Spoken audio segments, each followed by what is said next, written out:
Muy buenos días. Vamos a comenzar el día de hoy con con esta clase de recuperación correspondiente a la semana 11, la semana que toca el tema de genética. Buenos días con todos, buenos días. Me confirman a través del chat, por favor, si se logra visualizar el PPT, si se logra escuchar. Bien, entonces vamos a comenzar en breve.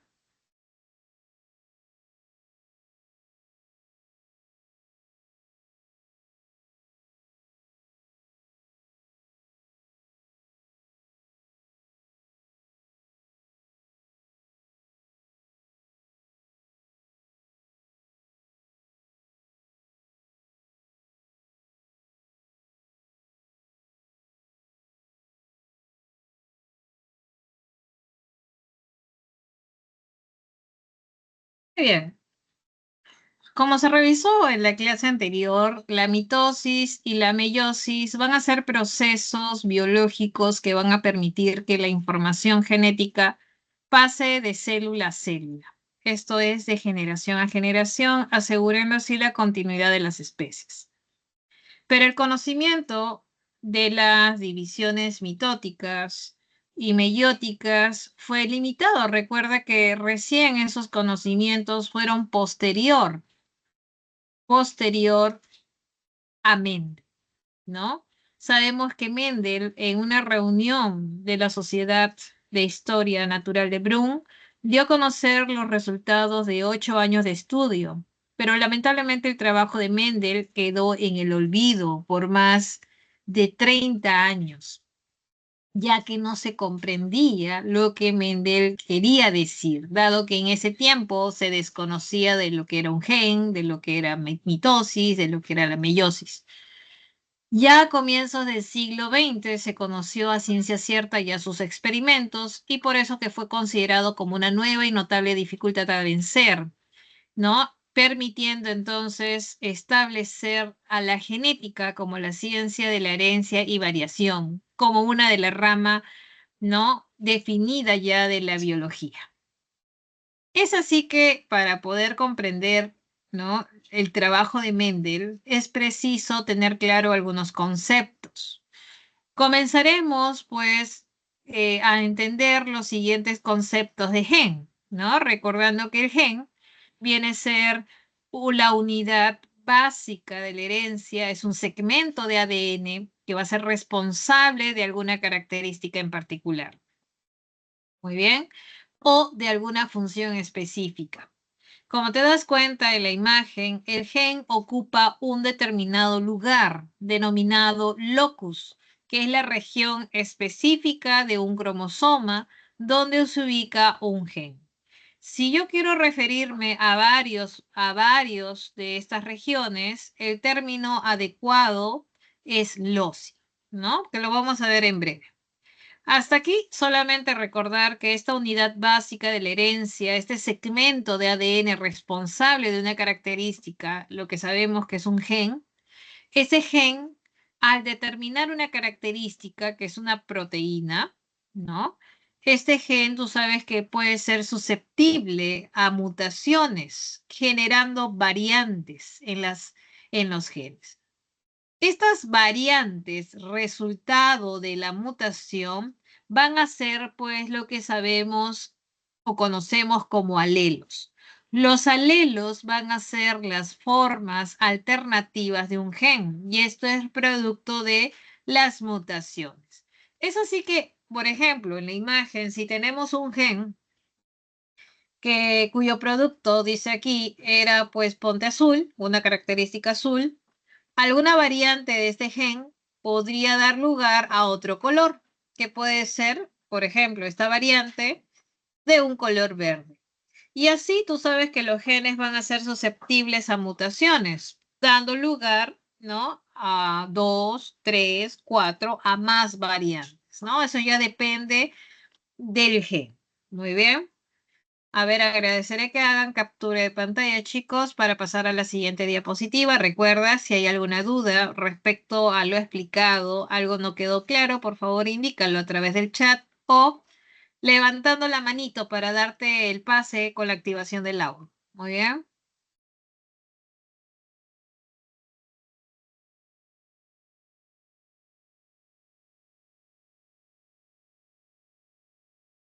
Muy bien, entonces paso a la siguiente.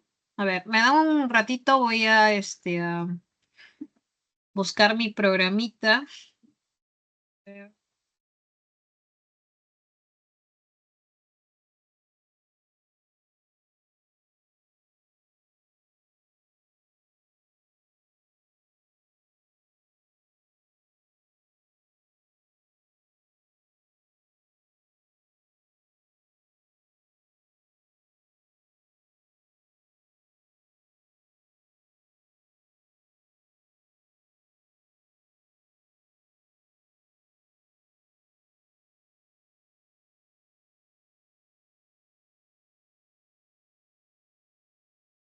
Listo, entonces, continuando, es preciso tener tener claro algunos conceptos. A ver, permíteme, acá está, ¿no? Entonces, estos conceptos a continuación vamos a definir algunos términos utilizados, como es el caso, por ejemplo, del fenotipo. Voy a tener que pasar a la siguiente diapositiva. Muy bien. Luego regreso, no te preocupes, regreso. El fenotipo, para comenzar, es un término muy utilizado en genética, donde el fenotipo indica, pues, que son las características observables de un individuo. Muy bien. El fenotipo, voy a ponerlo acá, son toda característica que puedes visualizar. Por ejemplo, puede ser el color, la forma, el tamaño, entre otros que pueden ser visibles. Son características entonces observables, ¿no? Características observables en un individuo.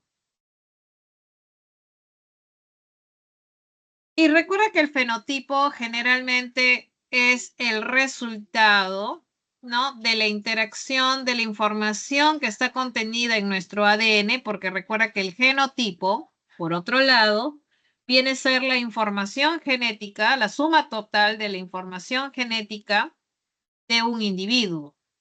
Muy bien. Entonces, esta información genética de un organismo refiere a la constitución genética de un ser vivo respecto al locus o loci, ¿no? Génicos. Por lo tanto, y lo vamos a mostrar más adelante, ¿no? Con respecto a los alelos, si se encuentran, por ejemplo, los alelos dominantes, ¿no? Dos alelos iguales, dominantes, sería un homocigoto dominante. Dos alelos recesivos sería un homocigoto recesivo. Es una constitución genética que no se puede ver a simple vista. Es lo que está en nuestro ADN. Por eso muchas veces la interacción de lo que dice el ADN o la información del ADN, que es el genotipo, cuando interactúa pues con el medio ambiente, da resultado pues a la constitución, ¿no? O a las características observables denominado fenotipo. Muy bien. Entonces, eso no te debes olvidar. Ahora, recuerda que el genoma, nuestro genoma, está ubicado, pues, ¿no? O sea, el material genético, el ADN, podemos ubicarlo no solamente en el núcleo, también nuestra mitocondria tiene un genoma, ¿no? Un genoma mitocondrial. Entonces, en la célula, ¿no? Eucariota, por ejemplo, vamos a encontrar, en este caso una célula animal, vamos a encontrar tanto ADN en el núcleo como en la mitocondria. Si fuese una célula vegetal, adicionalmente a estos genomas, vamos a encontrar también un ADN del cloroplasto o de los plastidios, un ADN plastidial. Muy bien.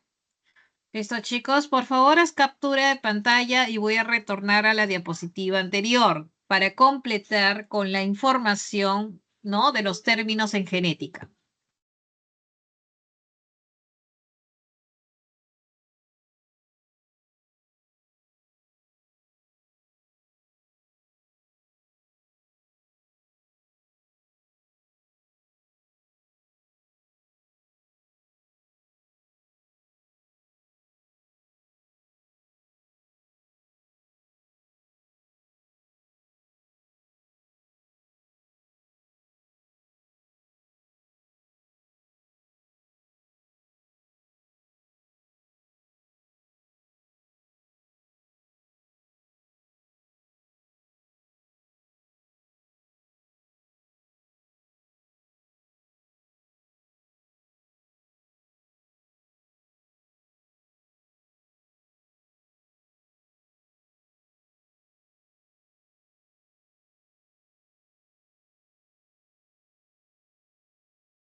Entonces, teniendo claro lo que es un fenotipo, genotipo, lo que es el locus, ahí lo estamos viendo nuevamente en la imagen. Recuerda que el locus es una región específica de, ¿no? Una región específica de un cromosoma donde podemos encontrar un gen.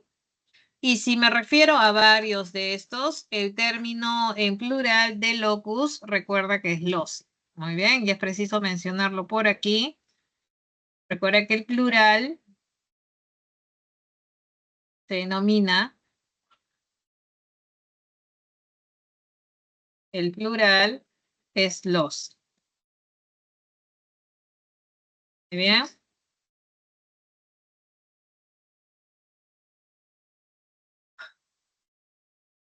Acá tenemos pues una representación sí, una representación gráfica para poder entender a qué nos referimos con los alelos. Muy bien. Si bien, recuerda que un gen determina una característica. Te dije que este gen puede ser susceptible a mutaciones, ¿no? Y puede generar variantes, ¿no? Puede generar variantes. Esas variantes o alternativas son los que se denominan los alelos. Muy bien, esos son los alelos. Es así, por ejemplo, si tú revisas el material que se te ha proporcionado, hay un cuadrito donde te indica pues las características autosómicas en el ser humano. A ver, voy a buscar ese material ahorita.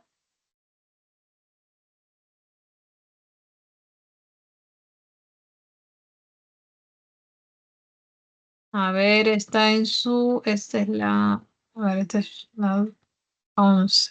1, 2, 3, 4, 5, 6, 7. En la séptima página, porque yo no sé qué el número de página, yo sé que está en la séptima página de su material y dice, hay un cuadro donde dice algunas características autosómicas en el ser humano. Muy bien. Ahí indica en ese cuadro características que son dominantes como características recesivas. Yo, por ejemplo, voy a elegir una al azar, una bien conocida, que es el enrollar la lengua en U, ¿no? ¿Cuántas veces has intentado enrollar la lengua en U? ¿No? Y muchos de ustedes sé que pueden hacerlo. Pero por ahí alguno me dirá, profesora, pero yo siempre he intentado, pero nunca he logrado hacerlo. Y te cuento que tampoco lo podrás hacer porque está determinado genéticamente que no puedes hacerlo, ya que aquellos que no pueden hacerlo es porque presentan los alelos recesivos en homocigosis. Y te explico de qué manera. Vamos a ver a continuación esta característica que te menciono. Esta característica es enrollar la lengua en U, enrollar la lengua en U. Muy bien.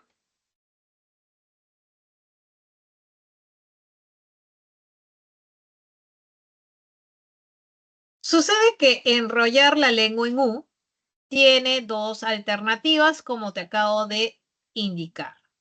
Estas dos alternativas es que sí puedas enrollar en U, que sí puedas, y la otra alternativa que es que no puedas.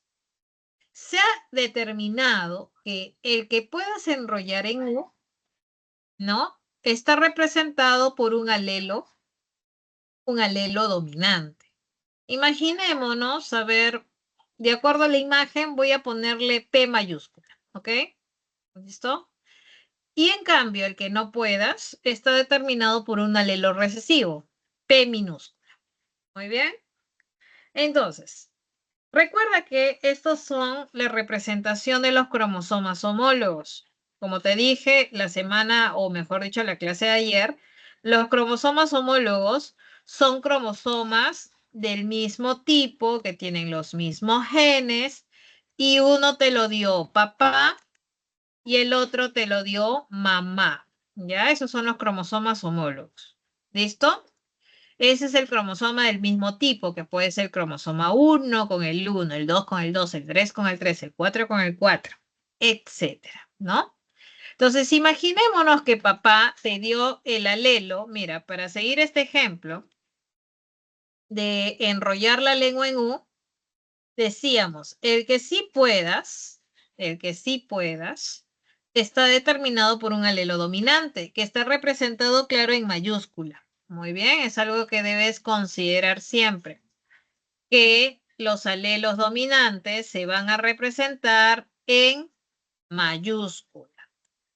Muy bien. Y el alelo recesivo en minúscula. ¿Listo? Eso sí lo tienes claro. Por lo tanto, si dice por acá que el alelo en cuestión, este alelo, papá dio un alelo dominante, entonces tú rápidamente dices, está dando el alelo de poder enrollar la lengua en U. Y mamá, en este caso, por este ejemplo, también te da el alelo dominante. Y tú dices, entonces el resultado de la interacción de ambos alelos, porque recuerda que el fenotipo se expresa porque interactúan ambos alelos, tanto de papá y mamá, y el resultado de ambos es la expresión en nuestro fenotipo. En este caso, este individuo podrá enrollar la lengua en U. ¿Qué pasaría? Imaginémonos, dando otro ejemplo, imaginémonos que papá te da el alelo dominante, pero mamá te dio el alelo recesivo. ¿Cuál es el resultado? El mismo, ¿verdad? El individuo podrá enrollar la lengua en U. Pero ¿qué pasaría si papá te da el alelo recesivo y mamá te da también el alelo recesivo? ¿Qué pasará con este individuo que tiene ambos alelos recesivos? ¿Podrá enrollar la lengua en U o no puede enrollar la lengua en U? No podrá, ¿verdad? No puede.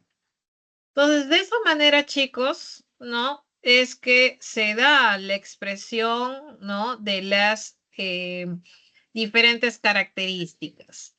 Por ejemplo, hablemos de otra, a ver, una adicional. Vamos a hablar de una adicional para terminar esta explicación.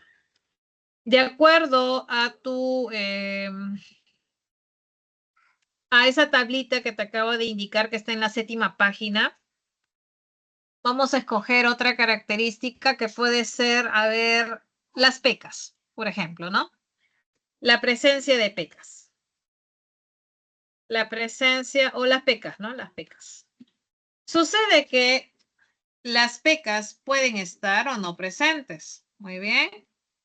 Si están presentes, si están presentes, si están presentes, decimos que es un rasgo, pues, dominante. Si están ausentes, es recesivo. Imaginémonos que lo puedo representar con una letra, no sé, imaginémonos que sea la letra, no sé, B. Tú eliges la letra, ¿no? Y ausentes en minúscula, que es recesivo. Entonces, de acuerdo a esto, imaginémonos acá, por ejemplo, papá dice que está brindando el alelo, no sé, recesivo, o sea, que no tiene pecas. Y mamá brinda el alelo dominante, el alelo de que sí haya pecas. El resultado de la interacción de ambos es que el individuo presente pecas, porque recuerda que la presencia de pecas está determinado por un alelo dominante. Por otro lado, bajo este mismo ejemplo, ¿qué pasaría si en todo caso el individuo, el papá, por ejemplo, da el alelo dominante? y mamá el dominante, el resultado es que el individuo tenga pecas. O de repente si papá da el alelo recesivo y mamá el recesivo, el resultado es que el individuo no tenga pecas, ¿no? De esa manera, chicos, es que se da pues la expresión de las diferentes características con la contribución de los alelos de papá y de mamá.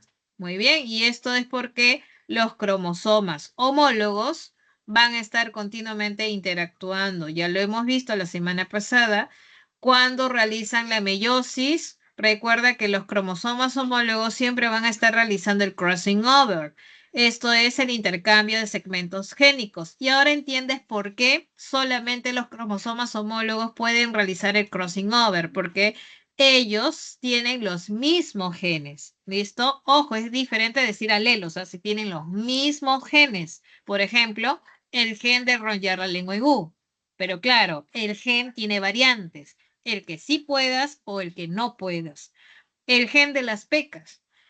Los alelos o variantes son que no tenga pecas o que sí tenga pecas, ¿no? Y así hay varias características que están siendo listadas en el cuadro de tu página 7 de biología. Muy bien. Es así, repito, que con el espermatozoide trae, pues, ¿cuántos cromosomas? La mitad, ¿no? Traía 23 cromosomas. El óvulo traía la otra mitad, los otros 23 cromosomas. Por ejemplo, en el caso del espermatozoide trae un cromosoma 1, un cromosoma 2, un cromosoma 3, un cromosoma 22 y un cromosoma sexual. El óvulo también un cromosoma 1, un cromosoma 2 y así sucesivamente un cromosoma 22 y un cromosoma sexual. En este caso, sí o sí trae el cromosoma X. El espermatozoide puede traer el X o puede traer el cromosoma Y, ¿no? Entonces, y cuando se unen, forma la célula, el huevo cigote, ¿no? Con los 46 cromosomas de la especie. Muy bien. Listo, chicos. Muy bien, entonces hasta ahí espero que todo esté claro. Si hay alguna duda respecto a la explicación, por favor, hazme llegar esa consulta a través del chat o levantando la manito. Muy bien, chicos. Hasta ahí veo que todos están de acuerdo, todo está claro y paso a una siguiente diapositiva, entonces, chicos.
Muy bien, continuamos entonces con Mendel y las leyes de la herencia. Ya hace un rato te había dado un pequeño antecedente de cómo Mendel, ¿no? En el año 1865, este monje austriaco, Gregor Mendel, en una reunión de la Sociedad de Historia Natural de Brunn, dio a conocer los resultados de 8 años de estudio, sus análisis, pero como te dije, su trabajo quedó prácticamente en el olvido por más de 30 años, ya que se desconocían de muchos conceptos. No se sabía lo que era un gen, no se sabía lo que era la mitosis ni la meiosis. Recién después, en el siglo XX, es que ya se conoció a ciencia cierta los experimentos y fue considerado como una nueva y notable, ¿no? Dificultad a vencer, a descubrir, y esto resultó pues ser el principio del estudio de la genética, una ciencia de la herencia y variación, como una de la rama ¿no? Como una de las tantas ramas que tiene la biología. Muy bien, entonces, como te decía, ya en el siglo XX, estamos hablando de los años 1900, se redescubre este trabajo gracias a De Bryce, a Correns y von Schermack. Muy bien. Y recuerda que el objeto, o mejor dicho, el material de estudio de Mendel siempre fue la alberja, cuyo nombre científico es Pisum sativum. Mendel encontró en Pisum sativum varias características, ¿no? Características que quiso, pues, estudiar. Por ejemplo, él vio que esta plantita tenía un color de semillas que podía variar entre amarillo o verde, la longitud del tallo puede ser largo o corto. También vio cambio en el color de las flores. Algunas veces salían púrpuras, otras blancas en el aspecto de las vainas infladas, constreñidas. Entonces, Mendel realizó numerosos experimentos, ¿no? En esta planta que se cultiva, claro, con mucha facilidad, que produce un gran número de descendientes en muy poco tiempo. Él había observado muchas características contrastantes, como te había dicho, ¿no? La que luego fue seleccionando. Fueron varias realmente, pero luego se quedó él con 7 características. ¿Cuáles fueron estas 7 características? Te lo voy a presentar en una siguiente diapositiva. Muy bien. Entonces, a ver, hacemos captura para pasar a la siguiente y mostrarte estas 7 características.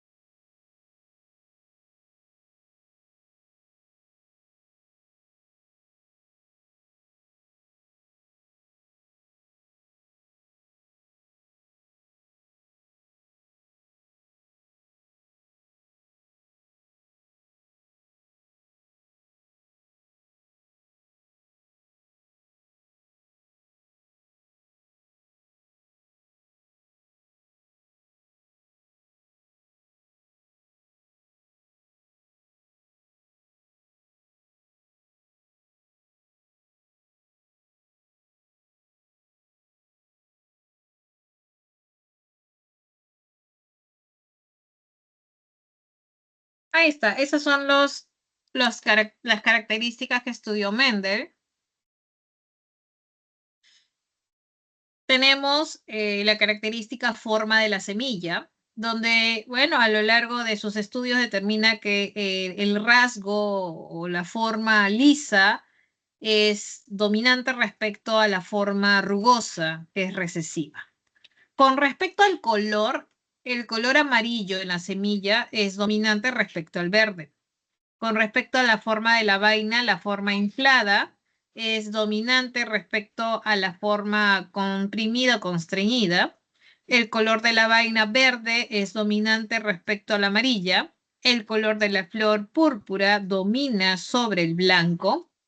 La ubicación de la flor puede estar ubicado pues en la parte axial, ¿no? O sea, en las uniones de las hojas o en las puntas, que puede ser terminal, ¿no? Entonces, la forma axial domina sobre la terminal.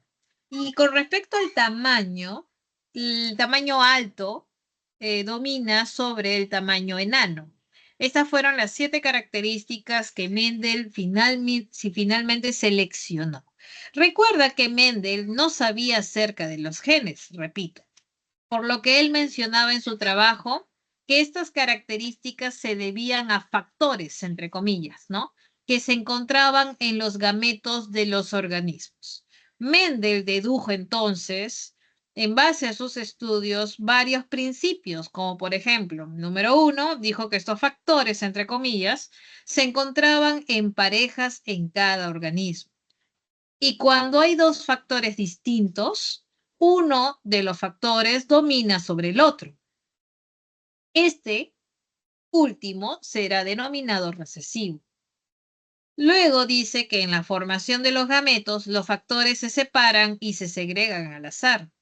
Y finalmente te dice que los alelos de diferentes loci ¿no? En este caso ya es posterior, ¿no? Los alelos de los diferentes losis de cromosomas no homólogos se distribuyen al azar en los gametos.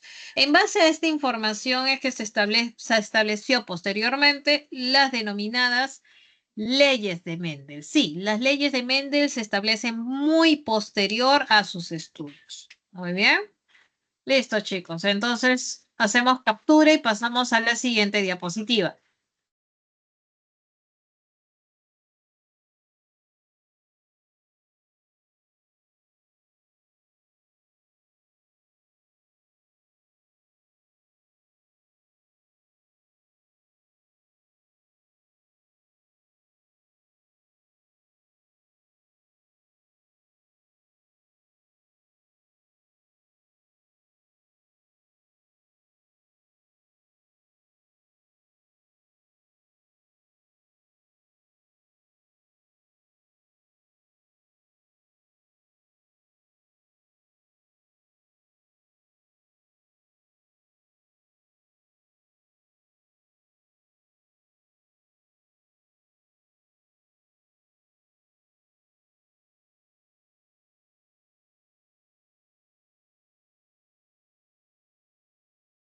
Muy bien, entonces a continuación vamos a hablar ya de las leyes mendelianas establecidas en base a los resultados, análisis del experimento de Mendel. Muy bien, ¿qué te dice la primera ley? Son dos, ¿no? Básicamente las dos leyes. La primera te dice que cuando se cruzan dos líneas puras que poseen variación de un mismo carácter, entonces voy a acá separar, resaltar los puntos claves. Te dicen un mismo carácter. En la primera generación, en la F1, te dice, los descendientes mostrarán una variación dominante. Y cuando se cruzan los híbridos de la F1, la variación dominante se presenta luego en una proporción de 3:1. Muy bien. Entonces, algo que me faltó tal vez mencionarte en cuanto a la terminología, recuerda que la descendencia o las generaciones, ¿no? Dependiendo, la primera generación siempre se representa como F1, o sea, los primeros descendientes obtenidos. Luego, los descendientes obtenidos de los anteriores es la F2. Y así sucesivamente puede haber F3, F4 en adelante. Y recuerda que los parentales están representados con una P. Siempre los parentales, se dice, para trabajar las leyes mendelianas, hay que considerar que los parentales sean de línea pura, ¿no? ¿Y qué significa que sea de línea pura? La línea pura hace referencia que los individuos van a ser homocigotos.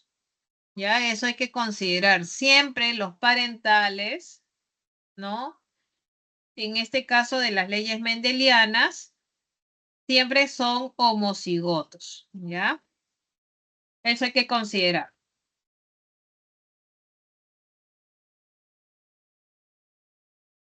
Partiendo de esto, te dice, se está trabajando con un carácter, te dice, ¿no? Es un carácter, un mismo carácter. En este caso, el ejemplo hace un estudio de un carácter. Y lo voy a anotar acá. Este carácter o característica que está estudiando es, a ver, dice liso, rugoso. La forma de la semilla. Es la forma de la semilla. Y recuerda que esta característica tiene dos alternativas o alelos. ¿Cómo se llaman esas alternativas o alelos? Esas dos alternativas será, por un lado, que sea liso y que sea rugoso. Tú le puedes asignar la letra que quieras, ¿ah? Pero para seguir con las indicaciones del ejemplo, ¿no? Ellos han asignado una letra A, porque recuerda que lisa es dominante y se representa en mayúscula, ¿no? Vamos a poner más grandecita, ¿ya? A. Y rugoso es recesivo y lo representas con minúscula. ¿Está bien? Hasta ahí vamos bien, supongo, ¿verdad? Ahora, como se trata de parentales homocigotos o también conocidos como de línea pura, ¿no? Recuerda que los homocigotos son de línea pura.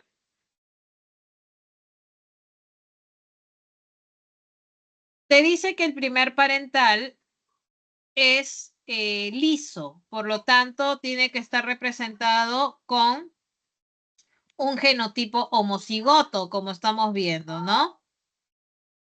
Acá lo tenemos, homocigoto. Para esta característica, para esta variante lisa. Y para la variante o alternativa rugosa, se representa así. Muy bien. Entonces, sabemos que estos individuos son individuos diploides. Entonces se entiende que si son individuos diploides, sus gametos son haploides, se sabe, ¿no? Y los gametos siempre, recuerda, traen la mitad de la carga genética. Entonces, por eso que es sencillo asumir, chicos, es sencillo asumir aquí, es sencillo asumir que si son diploides y el gameto haploide, es simplemente el gameto trae la mitad, o sea, A mayúscula para el primer caso. Eso es en el caso del óvulo, el gameto femenino, ¿no? En cuanto al masculino, trae también A mayúscula, que es la mitad de la carga diploide, que es doble A.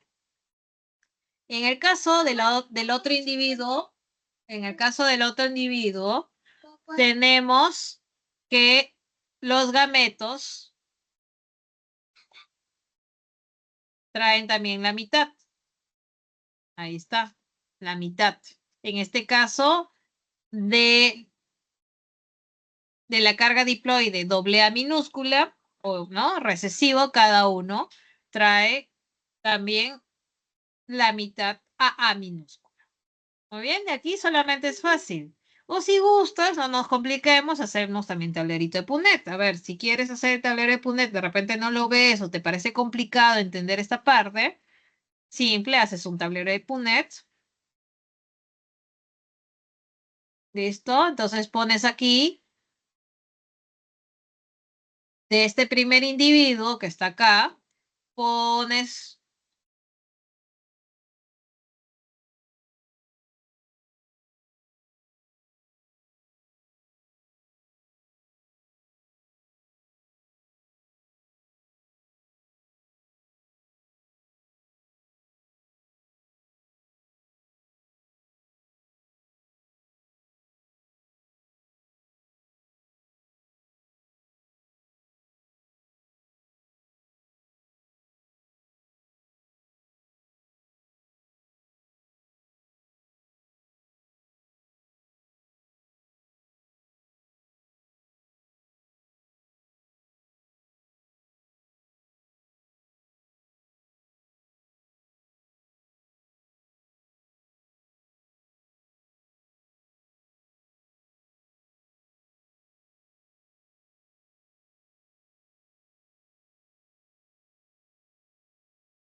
presentar la pantalla.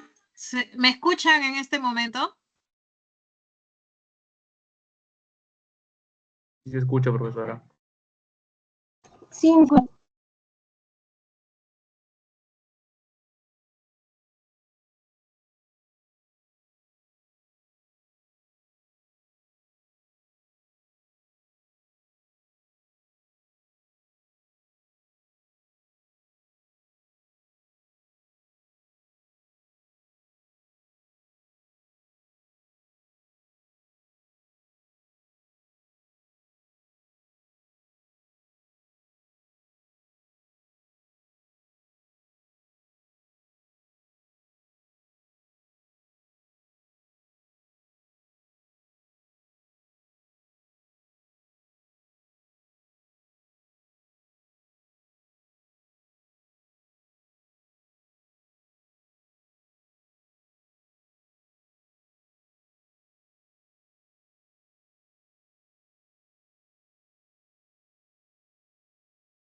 a compartir.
El PPT y se me debe escuchar, ¿cierto? ¿Me van confirmando a través del chat, chicos?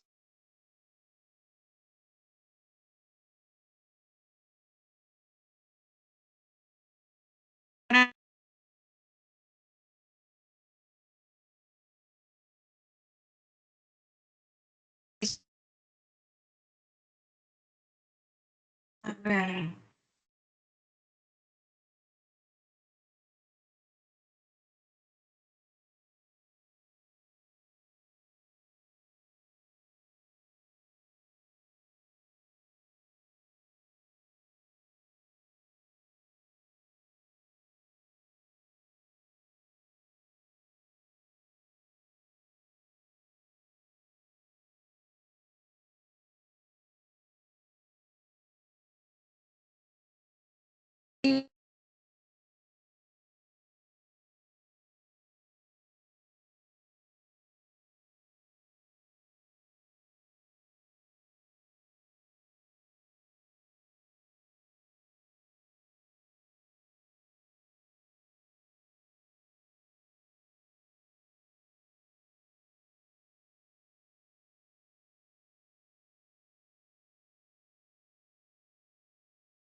Ahora sí, me imagino. Se debe escuchar con claridad. Me confirma si ya se escucha claro y si se logra visualizar. Ajá, ya. Ya, era mi laptop. Ok, chicos. Listo, comenzamos, retomamos. Estábamos aquí. ¿Ya? A ver, mi programita. Mi programa. Un ratito. Ya está.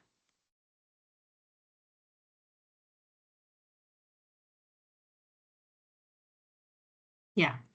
Entonces, te decía que con respecto a la primera ley, ¿no? Era preciso, pues, indicar ciertos puntos con respecto a que la primera ley solamente hace referencia a una característica.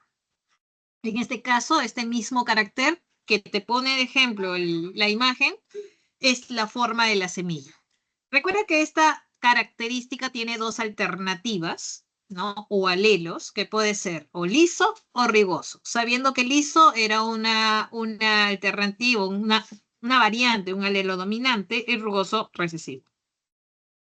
Muy bien. Entonces, te dice, los parentales siempre son de línea pura, o sea, son homocigotos. En este caso tenemos aquí una semillita lisa, homocigota, dominante, y acá homocigota recesiva para el rugoso. Entonces te decía, ¿cómo es que vamos a poder saber cuál es el genotipo? ¿Cuál es el genotipo del descendiente? Muy bien, ¿cuál es el genotipo? ¿No? ¿Cómo se obtiene este genotipo? Entonces, acá es bastante sencillo. Simplemente lo que haces en un talerito de Punnett, si es que no te quieres complicar, ¿no? Pones así, segregas aquí los alelos y luego haces la unión, ¿no? De estos alelos o gametos, porque recuerda que cada gameto lleva un alelo, ¿no? Y ahí está, este es de un individuo, de la probabilidad de otro individuo, y te vas a dar cuenta que todos ellos tienen, disculpen mi letra, mi pulso, entonces aquí te vas a dar cuenta que todos van a ser heterocigotos. Muy bien, listo. Entonces tenemos que el 100% de individuos, si bien manifiestan el rasgo dominante, que es liso, van a ser heterocigotos, ¿no? Y eso es lo que estamos viendo acá en la F1. Ahora te dice, ¿y qué pasaría si los individuos de la F1 se entrecruzan? Aunque recuerda que Pisum sativum tiene la costumbre de autocruzarse, de realizar su autofecundación, mejor dicho, y es por esa razón que colocan, pues, en este caso, un individuo, o mejor dicho, el mismo individuo heterocigoto con heterocigoto, ¿no? Entonces, hacen el cruce, igualito tablero de Punnett, aunque acá está el tablerito de Punnett, pero si quieres te lo pongo aparte si es que eso te confunde, ¿no? Ponemos así,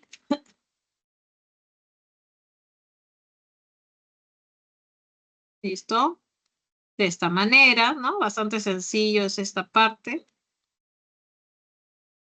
Y luego tenemos lo siguiente, ¿no? Ponemos una de las plantitas, un individuo de la F1 con el otro individuo. Ahí está. Y si haces el entrecruzamiento, tienes que uno de los individuos saldrá pues homocigoto dominante. El otro será un heterocigoto que muestra el rasgo dominante, que va a ser liso. Acá también otro, en la misma situación. Y finalmente vamos a obtener un recesivo, un doble recesivo. Muy bien. ¿Listo? Entonces, te dice, acá lo importante de las leyes de Mendel es siempre te van a preguntar, ¿y qué ocurre en la F2? ¿Cuál será la proporción en la F2? Entonces, las proporciones que tienes que tener en cuenta o a considerar es tanto la proporción de fenotipos, o sea, qué características observables, esto es, cuántos de ellos van a ser lisos, ¿Y cuántos van a ser rugosos? ¿Qué es lo que vas a observar? Y sabemos que en cuanto a este rasgo liso, van a ser 1, 2, 3. 3. Y 1 que es rugoso. En cuanto a la proporción genotípica, significa que cuántos van a presentar el genotipo homocigoto dominante. ¿Cuántos van a ser heterocigotos? ¿Y cuántos van a ser recesivos, homocigotos recesivos, ¿no? Entonces sabemos que 1 es homocigoto dominante, 2 heterocigotos y 1 es homocigoto recesivo. Muy bien. Entonces, esto es fácil de entender, la primera ley de Mendel. Recuerda que la primera ley de Mendel trabaja solo una característica, solo una. Ya a partir de la segunda ley se trabaja de 2 a más características en paralelo. Por favor, hacemos captura de pantalla para pasar a la siguiente ley, la segunda ley. ¿Bien?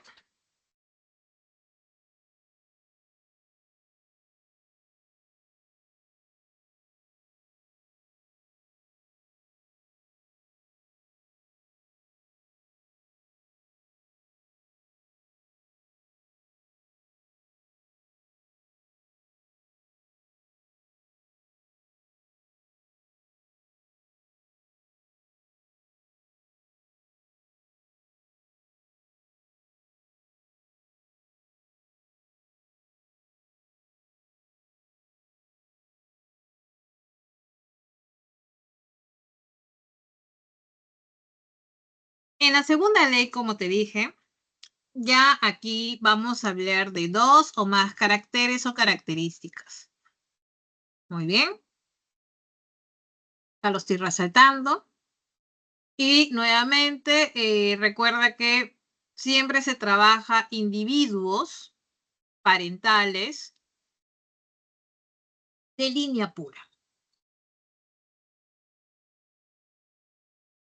Se dice que estos caracteres se van a transmitir de forma, pues, aislada, ¿no? Se transmite como si estuvieran aislados, independientemente del otro. Entonces, eso es lo que vamos a corroborar a continuación. Y vamos entonces a comenzar a detallar. Por ejemplo, ¿cuáles son esas dos características? Porque hablan de dos caracteres a más, pero en el ejemplo te mencionan dos. A ver, ¿cuáles son estas dos características? Característica 1. Voy a cambiar de color. A ver, característica 1. Característica 1. ¿Cuál es esta característica 1? Seguimos con, en este caso, es el color de la semilla y la forma de la semilla, ¿no? Entonces, la primera es color de la semilla. Y sabemos que para el color de la semilla hay dos alternativas o variantes. ¿Cuáles son estas dos alternativas para el color de la semilla? Estas dos alternativas son amarilla y verde, ¿cierto? Recuerda que el color amarillo es dominante. El color amarillo es dominante y por lo tanto, para este caso lo vamos a representar con la letra A mayúscula. Y el verde, que es recesivo, con una A minúscula. La otra característica, que es la característica 2, la característica 2, muy bien, es en este caso la forma de la semilla. Y ya como habíamos revisado previamente, en cuanto a la forma de la semilla, hay dos alternativas. ¿Cuáles esas dos alternativas? Es que una sea pues lisa y la otra que sea rugosa. Nuevamente, como se trata de otra característica, como es otra característica, es otra letra, y aquí lo vamos a representar con la letra, en este caso B. Liso es dominante, entonces tienes que ponerlo en mayúscula. Y rugoso es recesivo, lo pones en minúscula. Muy bien. Entonces, acá estamos viendo dos características. Por eso, que cuando hablamos de los parentales, recuerda nuevamente, los parentales van a ser homocigotos, o sea, son línea pura, eso significa que son homocigotos. Son homocigotos. Muy bien. Entonces, si son homocigotos, decimos que el primer parental va a presentar este genotipo, como estamos viendo, es homocigoto para ambos caracteres. En este caso, para el primer carácter, que está por aquí, que es con respecto al color de la semilla, va a ser amarilla. Y por otro lado, la otra plantita, con respecto al primer carácter, es totalmente verde. Homocigoto, ¿no? Homocigoto recesivo. Y para el segundo carácter, que es forma de la semilla, el primero es totalmente liso, un homocigoto dominante, liso. Recuerda que liso es dominante. Y acá rugoso es recesivo. Muy bien. Entonces, dicho todo esto, si quieres haces talerito de Punnett, pero sería más complicado. Acá sería mucho más simple decir, nada más, que si estos dos individuos son diploides, si son diploides, ¿no? O sea, si este es un organismo diploide y este también es diploide y sabemos que los gametos siempre son la mitad, los gametos siempre son N, los gametos son N, decimos que los gametos tienen la mitad. Entonces, la mitad de lo que te voy a enmarcar a continuación, ¿cuál es la mitad de esto? La mitad de esto es AB, ¿cierto? La mitad de esto es AB mayúscula. Por otro lado, la mitad de este que te estoy señalando es AB minúscula, ¿cierto? Entonces, los gametos, tanto el óvulo como el grano de polen, tendrían estos, la mitad. Por eso que no hay que de repente romperse la cabeza con un talerito de Punnett, simplemente deduces, ¿no? La mitad. Muy bien. Y haces la suma. Imaginémonos que un grano de polen se une pues con este óvulo y obtienes AB mayúscula con AB minúscula, obtienes este genotipo. Por otro lado, igualito, si es un óvulo con un grano de polen, tienes lo otro, ¿no? Entonces recuerda que esta plantita sufre siempre autofecundación. Entonces, este es el genotipo resultante, ¿no? Este es el genotipo resultante de la F1. Pero recuerda que no te van a preguntar por la F1, siempre te van a preguntar por la F2. ¿Listo? Siempre te van a preguntar por la proporción de la F2, siempre. ¿Listo? Entonces, para eso, ¿qué vas a hacer? Un tablero de Punnett. Profesor, entonces tengo que hacer un tablero de Punnett con esto. Sí, con esto de acá, que lo tienes ahí representado aquí, líneas abajo. Profesor, entonces, ¿cómo yo puedo estimar cuáles son sus probables gametos? Claro, hace un rato te dije, simplemente haces la mitad, pero no siempre va a ser así, ¿no? Por ejemplo, cuando tienes, a ver, cambio de color. Cuando tienes este genotipo con dos caracteres, un primer carácter y acá tienes el otro carácter, ahí es bastante sencillo de asumir cuál es el genotipo de los gametos. Simplemente te digo, es la mitad, o sea, esto. Muy bien. Pero la situación cambia cuando el genotipo es otro, o sea, cuando tienes, por ejemplo, este genotipo. Ahí sí ya no te puedo decir es la mitad, porque ahí sí ya tienes que trabajarlo. Si te digo cuáles son los gametos posibles del genotipo de esta planta, ahí sí la cosa es diferente. Por lo tanto, a continuación te voy a enseñar cuál es la manera correcta de generar gametos, o mejor dicho, de generar o saber los posibles genotipos de los gametos. Muy bien. Entonces, lo que vas a hacer a continuación es esto. Este alelo lo recombinas con este, generándose esta primera posibilidad. Muy bien. Luego este lo recombinas con este, obteniéndose lo siguiente. Hasta ahí tenemos dos posibilidades. ¿Ahí acabó? No, seguimos. Luego era, a ver, este con este, ya. Era este con este, ay, perdón. Y este con este.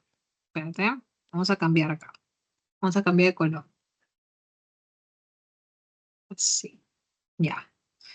Me faltó el otro. Era luego este con este, sí. Era A con B grande, perdón, B mayúscula y A mayúscula con B minúscula. Eso me faltó. Era este, ¿no? Y luego el verdecito, que ya con el A minúscula, es A minúscula con el B mayúscula y el A con el B minúscula.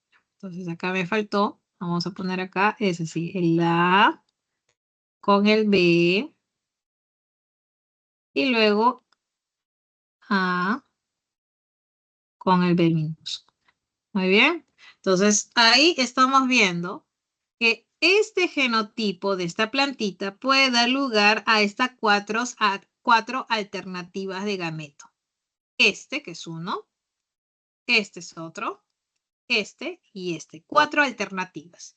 Y estas cuatro alternativas, que te lo voy a continuación a resaltar, ahí está, estas, vas a ver que están siendo ubicados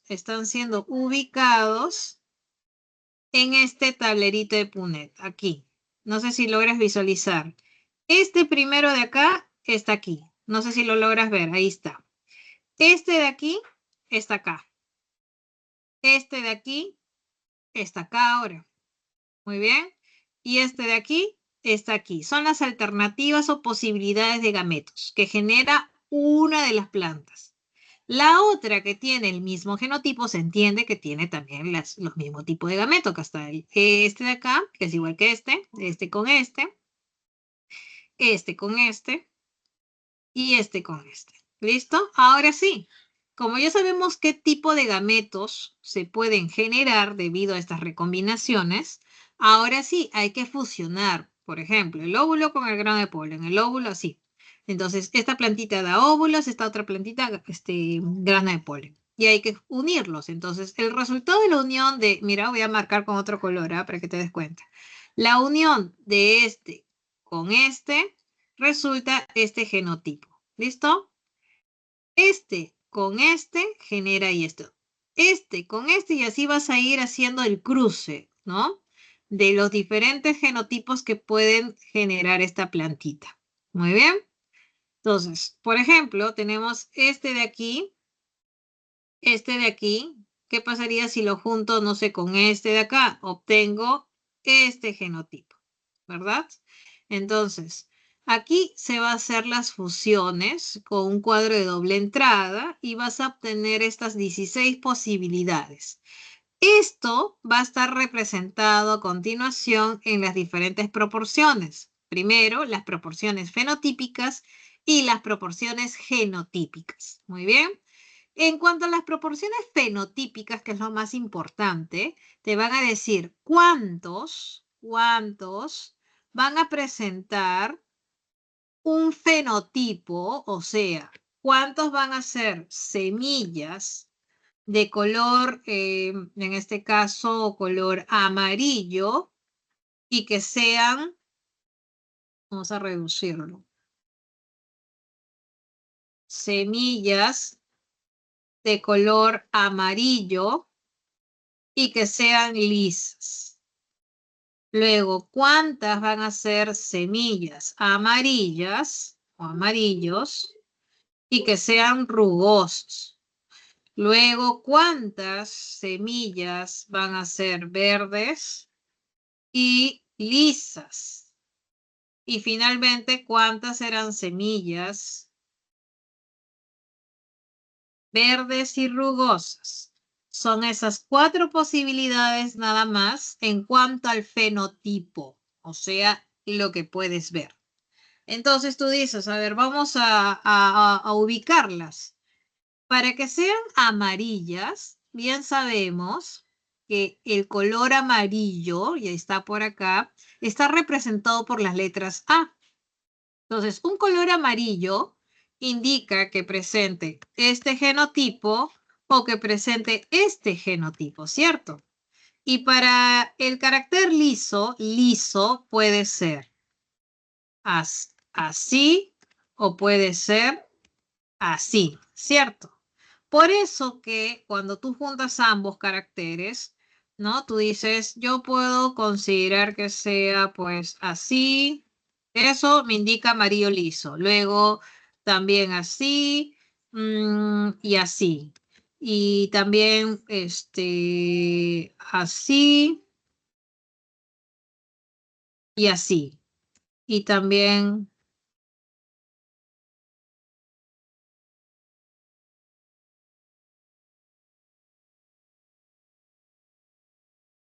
muy bien.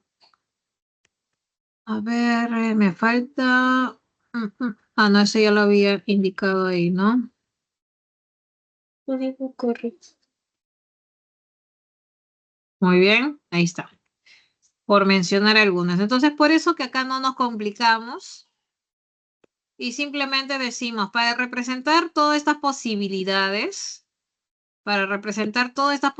simplemente hago esto. Porque esa rayita me indica que puede ser A mayúscula o A minúscula. Esta rayita me indica que puede ser una B mayúscula o una B minúscula. Muy bien. Entonces, ¿cuántos van a presentar estos genotipos? A ver, vamos a contabilizar así rápidamente. Acá va 1, luego está este también, ¿no? Que es amarillo liso. 2, este también. 3, 4, 5, 6, 7, 8, 9. Por eso que están acá los 9. Que sean semillas amarillas y rugosas. Esto es, ¿cuál sería el genotipo probable? O sea, que sea así, perdón, o que sea así, ¿no? Perdón. ¿Listo? Entonces, ¿cuántos son así? Vamos a contabilizar. ¿Cuántos son así? A ver. A amarillo y rugoso tenemos 1, 2 y 3. Entonces, por eso ponen 3. Luego que sean verdes y lisas, ¿no? Verdes y lisas. ¿Cuál sería el genotipo probable? Sería, ¿no? Este, o puede ser este, ¿no? Entonces, ¿cuántos tenemos verdes y lisos? Verdes y lisos, ok. 1, 2, 3, ¿no? Con estos genotipos. Y finalmente, verde y rugoso, solamente habría uno nada más. Y esa es la proporción en la F2 de fenotipos, que es una proporción muy importante que suelen preguntar en el examen. Muy bien, chicos. Entonces, hacemos captura, por favor, y pasamos a la siguiente. Si es que no hay dudas hasta aquí, pasamos a la siguiente diapositiva, chicos. Captura, por favor.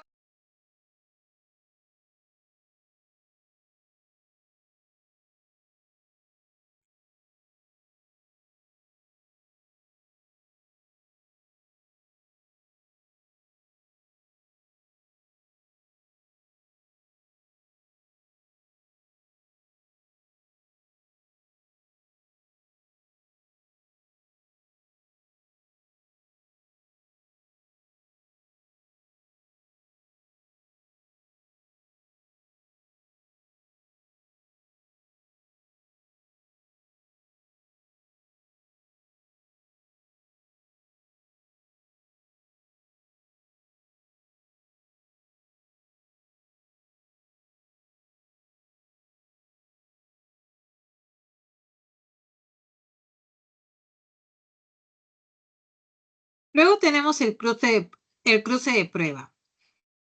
Se denomina cruce de prueba donde el individuo con un genotipo desconocido viene a ser cruzado con un individuo de homocigoto recesivo.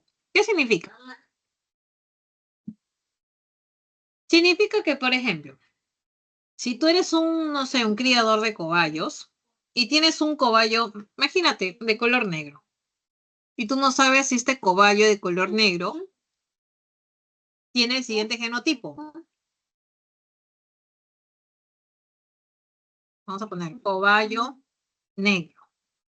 Sabiendo que para aquellos que tienen cobayos negros, el rasgo negro es dominante, puede ser este el color negro o también este. Entonces tú no sabes cuál genotipo presenta porque tú sabes que el genotipo no se puede ver a simple vista, pero sí el fenotipo.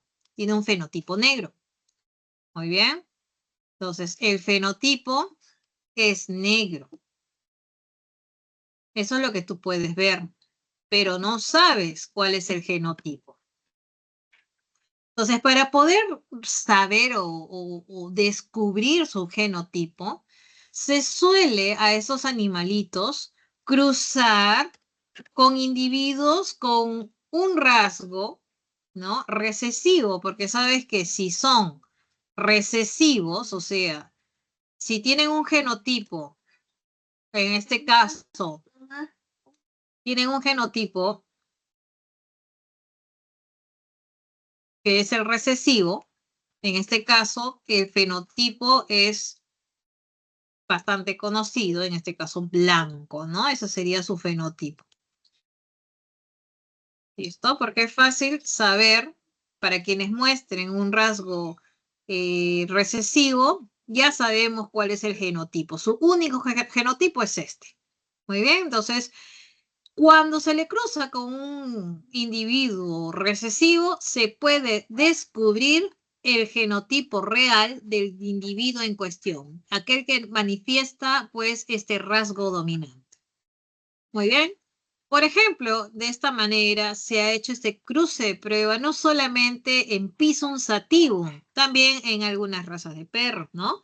Por ejemplo, tenemos en el caso de Pisum sativum, no sabemos si esa semilla, que es de color amarilla, no sabemos si es homocigota o si es heterocigota. Entonces, ¿qué podemos hacer? Cruzarla con un individuo que tenga semillas de color verde. De esa manera sabemos que si la plantita que produce semillas amarillas es homocigota dominante, vamos a saber que todos, el 100% de los descendientes, el 100% van a ser amarillas. Obviamente no sabré el genotipo, pero voy a saber que el 100% son amarillas. Entonces, eso me indica que si todas son amarillas, eso me indica que el genotipo del individuo es homocigoto dominante.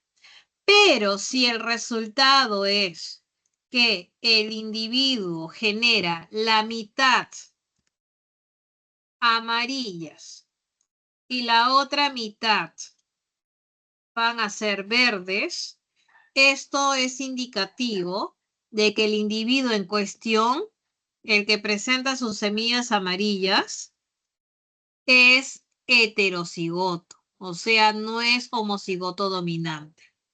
De esa manera se hace el cruce de prueba. También, por ejemplo, en el caso de un perrito, que sabemos que es de color negro, pero no sabemos si es homocigoto dominante o es heterocigoto. Entonces, habría dos posibilidades, ¿no? Que sea este, como te dije, o sea este. Entonces, si este lo cruzo con este individuo que sabemos que es recesivo, sabemos que el 100%, o sea, todos serían negros. Pero si a este que fuera heterocigoto lo cruzo con este que sabemos cuál es su constitución genética, que es recesivo, vamos a tener que la mitad es negro y la otra mitad es de color chocolate, ¿no? Entonces, para esto sirve el cruce de prueba, chicos. Muy bien. Es para poder descubrir cuál es el genotipo de este individuo dominante en cuestión.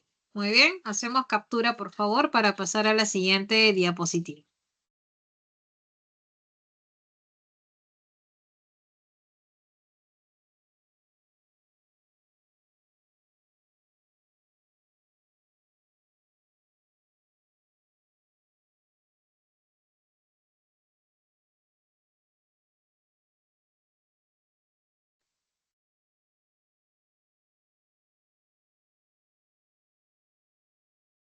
Luego, con los años se descubre que hay otros tipos de herencia que no siguen realmente un patrón mendeliano, ¿no? Esa es la herencia no mendeliana. Su forma de heredar es muy diferente a lo que Mendel había pues mencionado.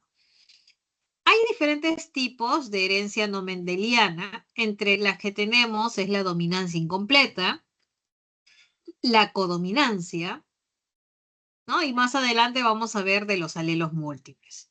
¿Listo? Entonces, con respecto a la dominancia incompleta, tenemos que hay situaciones en las que, por ejemplo, en el caso de esta plantita, que puede ser la buenas tardes o la plantita de, ¿cómo se llama? Las flores de dogo, boca de dragón, estas siguen una herencia diferente, también conocida como herencia intermedia.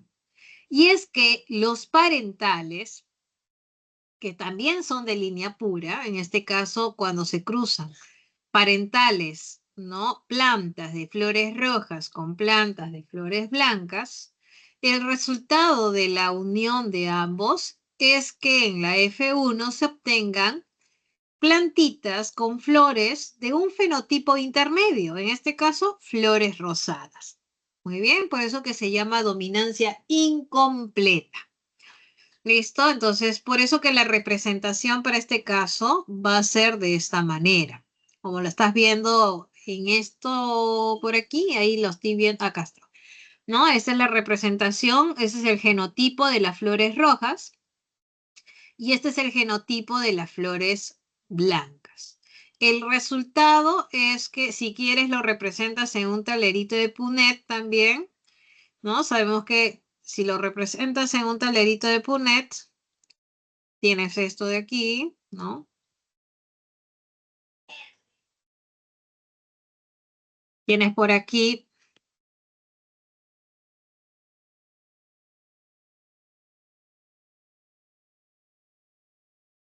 y acá las flores blancas y simplemente haces la unión, ¿no? ¿Listo?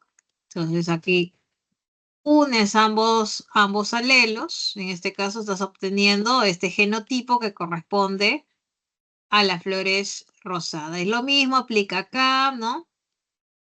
Y así también van para las otras casillas.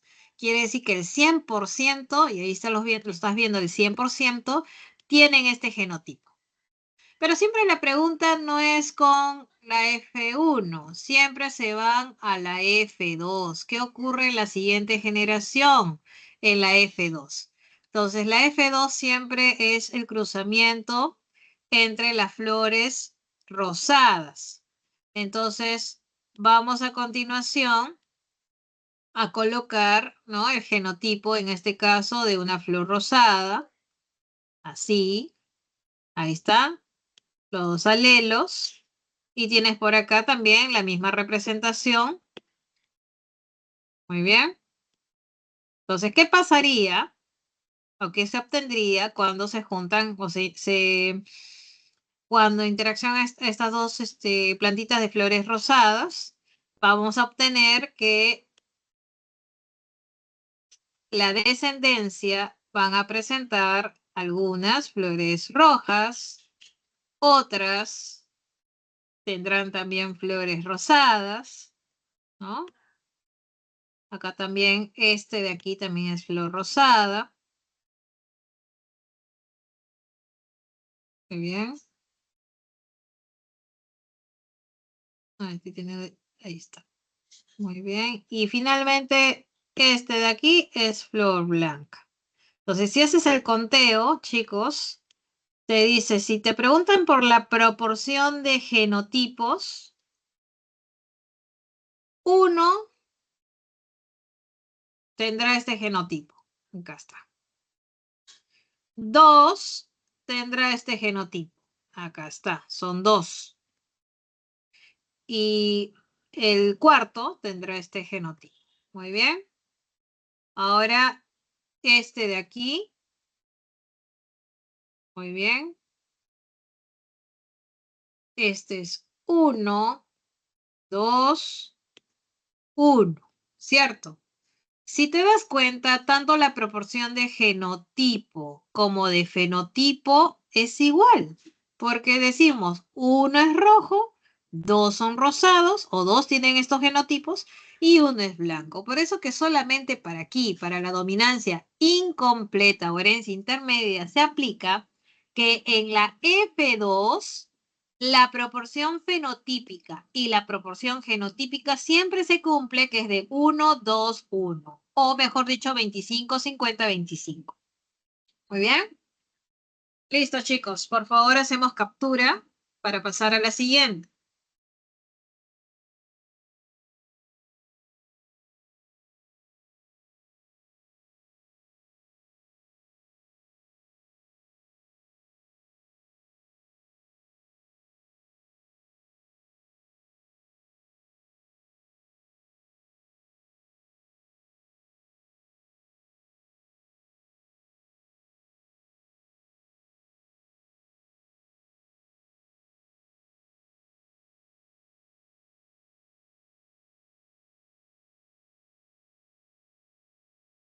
Luego tenemos la codominancia.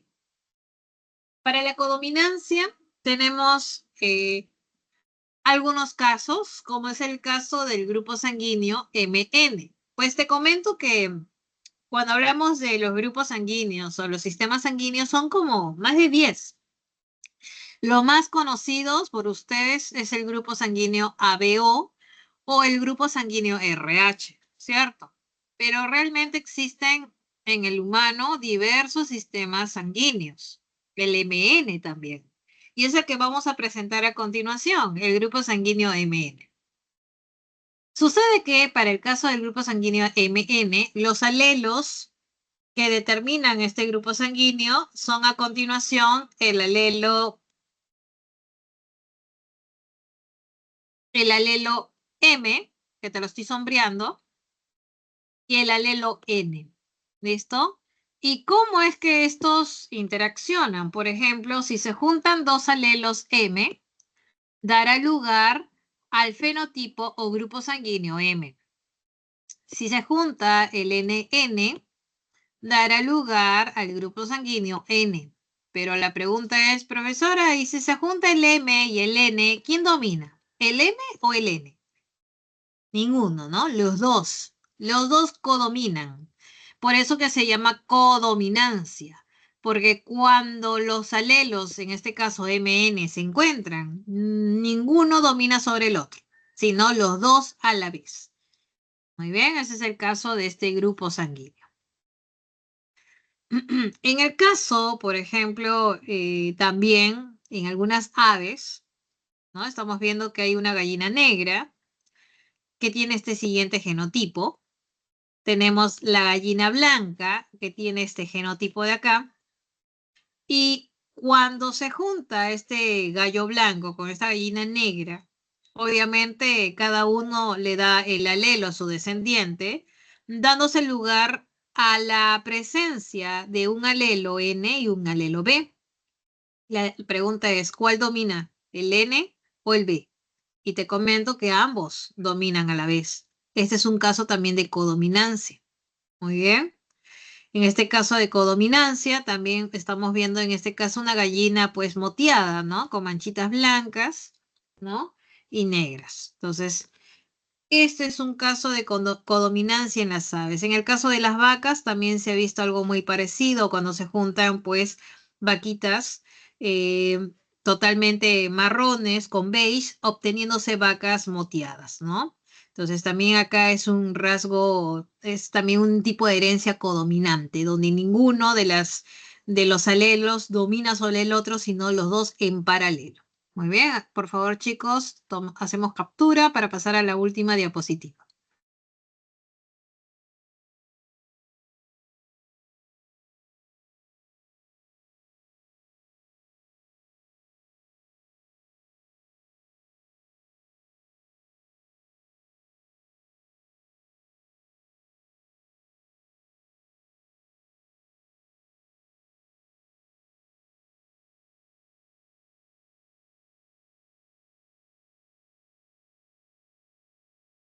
Finalmente, tenemos los alelos múltiples.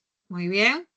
Recuerda que Mendel tuvo bastante suerte de estudiar los genes de estas 7 características, ¿no? Que habíamos mencionado, el color de la semilla, la forma de la semilla, el color de la flor, entre otras. ¿Por qué? Porque Mendel, cuando estudia estas características, cada una tenía 2 alternativas o variantes, o sea, 2 alelos.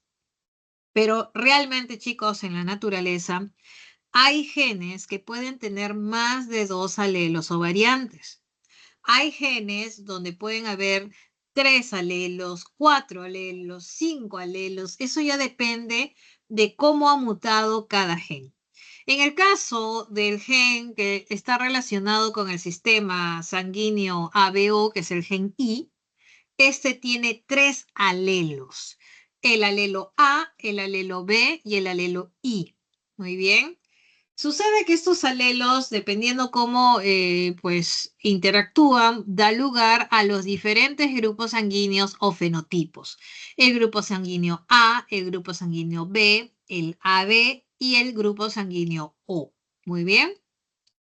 Vamos a ver a continuación cuáles son sus genotipos. A ver, con respecto al grupo sanguíneo A, y lo tenemos por aquí, el genotipo posible es cuando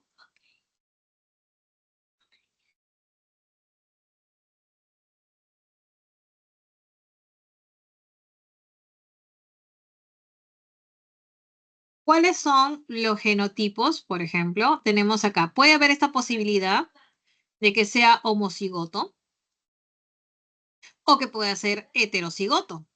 Ambas posibilidades dan lugar a un fenotipo o grupo sanguíneo A.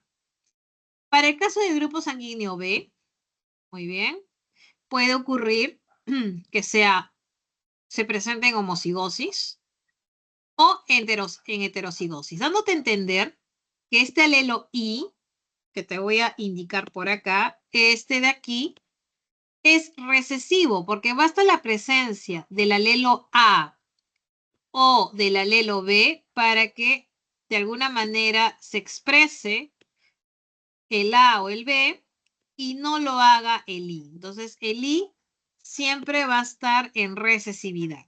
Muy bien. Pero, ¿qué pasa si se encuentra el alelo A y el alelo B a la vez? Da lugar al grupo sanguíneo AB. Y sucede que ambos dominan a la vez. Por eso decimos que este tipo sería pues codominante. Acá hay una codominancia, ¿ya? Acá esto es un ejemplo de codominancia, ¿no? Y recuerda que el alelo I es un caso de recesividad. Y acá es un caso de dominancia completa, en ambos casos. Tanto en el grupo para, para el grupo sanguíneo A y grupo sanguíneo B. Muy bien. Ahora, solamente como información adicional, es preciso saber que los que son del grupo sanguíneo A, muy bien, sus glóbulos rojos presentan en la superficie el antígeno A, por eso que son del grupo A. Por lo tanto, naturalmente, van a presentar en su plasma sanguíneo anticuerpos anti-B. Significa que si de repente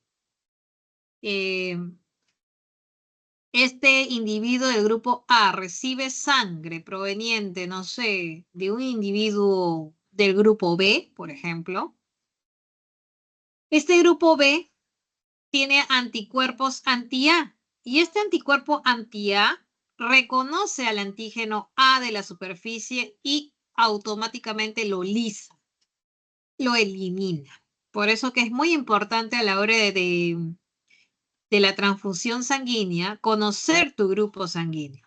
Muy bien.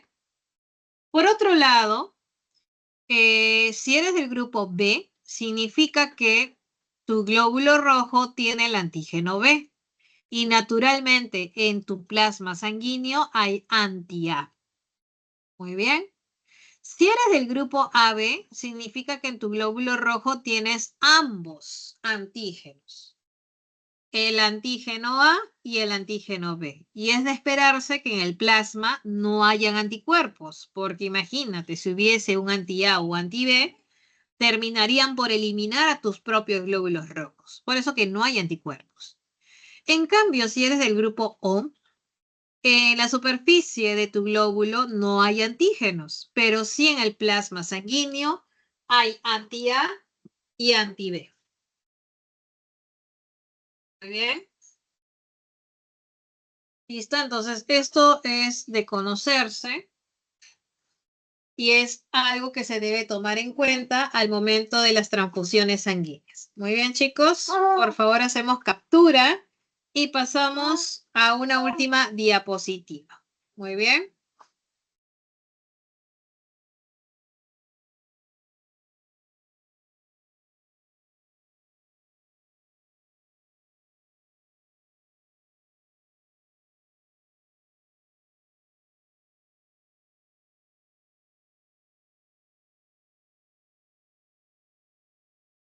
Muy bien, ahora tenemos el factor RH. ¿Listo?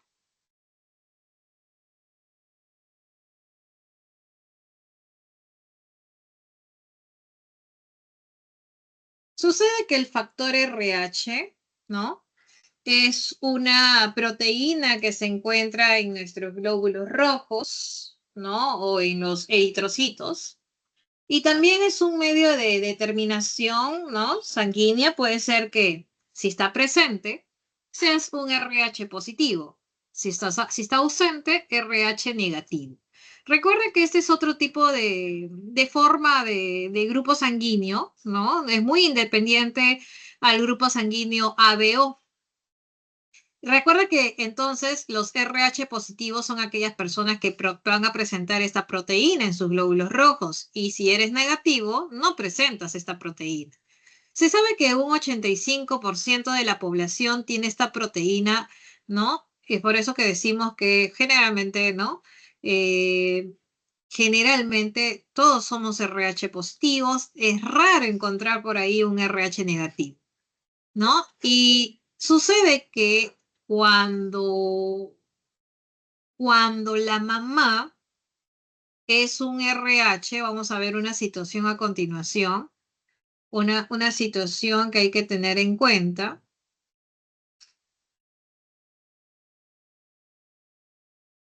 A ver, un ratito, ya. Por ejemplo, tenemos acá, ¿qué pasaría si el papá es RH positivo y la mamá fuese RH positivo, por ejemplo? Sus hijos serían RH positivo, no hay problema. Si la mamá o el papá fuese RH negativos, los hijos también serían negativos.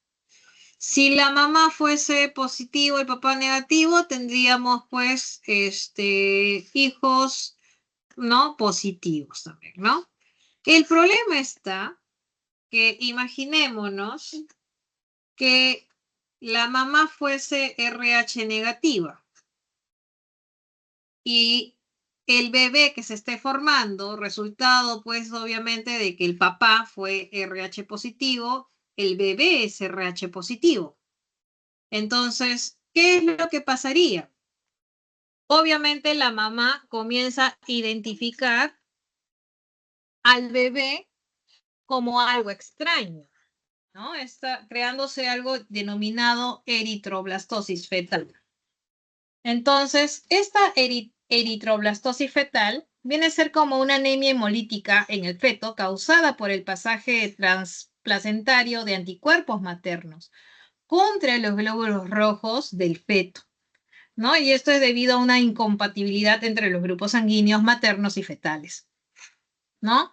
Entonces, esto en el primer embarazo, como que de alguna manera estas mujeres con RH negativo puede sobrellevar su primer embarazo. Ya para un siguiente embarazo, ya la mamá pues ganó, se puede decir, una memoria inmunológica, o sea, ya tiene ya los anticuerpos listos como para poder no atacar al bebé.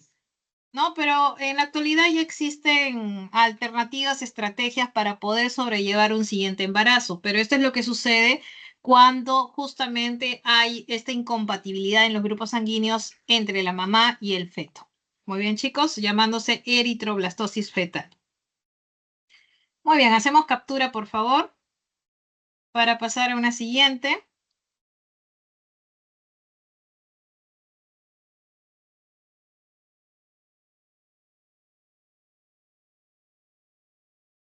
A ver, voy a pasarte ahora la separata. Un ratito voy a descargarla. A ver.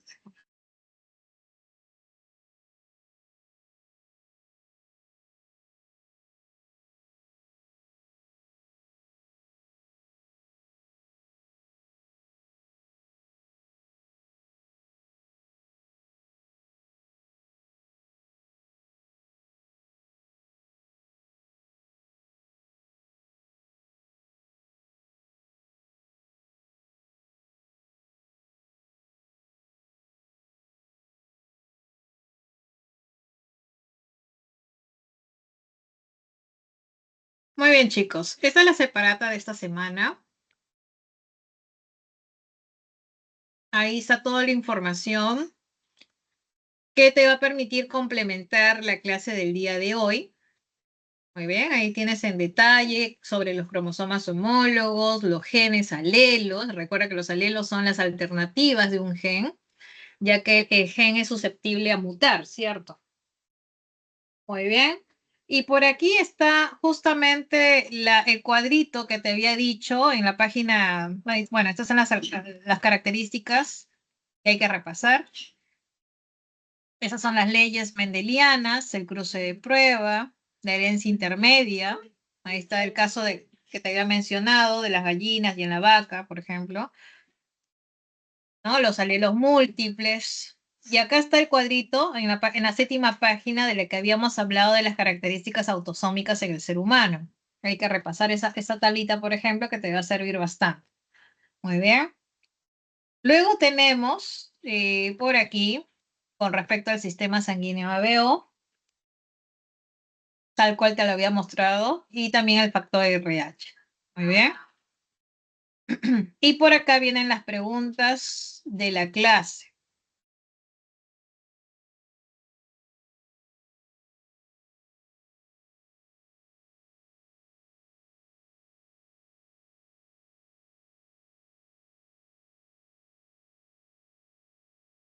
Te dice, ¿no?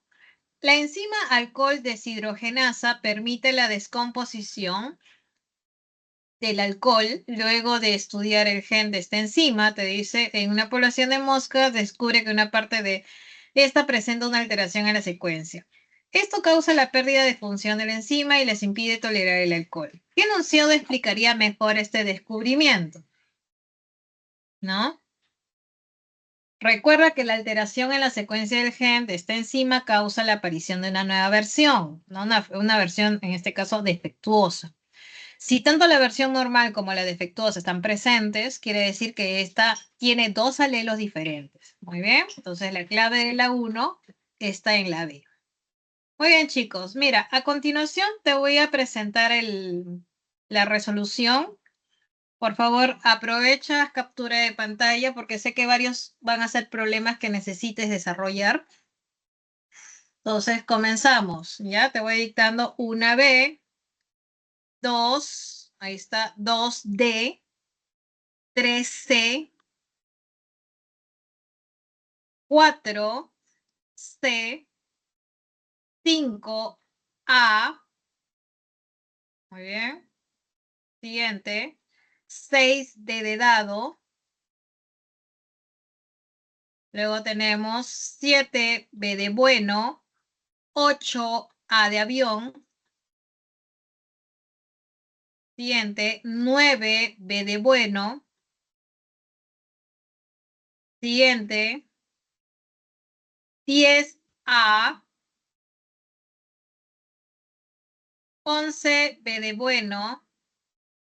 A ver, me pasé. 12. 12E de nano. 13 C de casa, 14 C de casa y finalmente la 15 B de bueno. Oigan, chicos, me despido.